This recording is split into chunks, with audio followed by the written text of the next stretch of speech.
So, a video in French about Pakistan International Airlines, Lion Air, and the future aviation in Europe, and here it comes in English. Last week we have an incident in Pakistan where they have 3 bounces on the runway, but they had not extended the landing gear, so they were landing on the 2 engines. After the 3 bounces destroyed the engines, went round, and over the housing estate we can see, number one, the gear is now down, which it wasn't on the first pass. Secondly, the engines have been destroyed. Thirdly, the ram air turbine is out, which means no power is coming from the engines. So then they come along, but they're losing energy over the housing estate. Eventually it nose up, losing energy, they stall into the housing estate. And it takes me back to Lion Air, and I was taking Lion Air in October 2018 in Indonesia, around Indonesia. And I was taking Lion Air the week after the Lion Air crash. And there's the Boeing bug thing, of course, which is a bit of a novel in itself, but the pilots had on the previous flights the stick shaker going off all the time, which means you're going to die, but there was no stall, so I mean it's pretty obvious that there's something very seriously wrong. So how is it that these things can happen? In the case of Pakistan International Airways, God forbid, and which is coming in high and hot and bouncing and not extending the undercarriage, and then trying to go around with a plane which is dead. How can it be? And I think the answer is I'm more afraid of losing my job than losing my life. So let's just think about what happens when commercial aviation starts up again in Europe, for example, which looks like it's coming on July the 1st.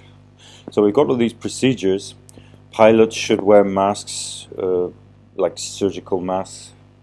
Cockpit should be washed between flights. We should abolish pre-flight briefings for crews. All of this is bureaucratic hysteria, and it's totally incompatible with the already extremely hyper-complex procedures of the world of aviation, which are required for people to survive when they use commercial airplanes.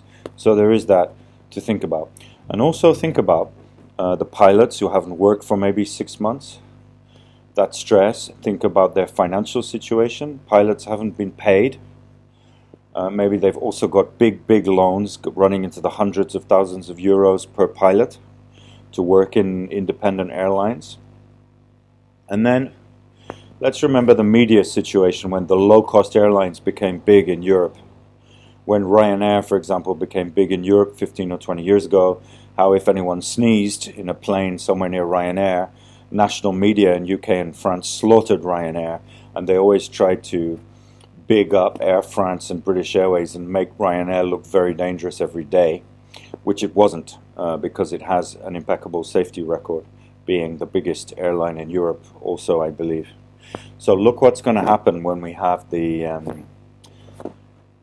post-lockdown imposition of regulations about social distancing and so on, and the profit and procedural impact of trying to blend those regulations with aviation regulations, which are already at breaking point. You may get something like Pakistan Airways and Lion Air quite easily in terms of, because you know those companies, I think they have a specific culture, but I think we can easily create that kind of culture as well by taking what we may feel are completely justified social distancing regulations in civil society and inserting them in an authoritarian and bureaucratic way into commercial aviation, which has already been probably the most complex, technical and responsible area of human endeavor.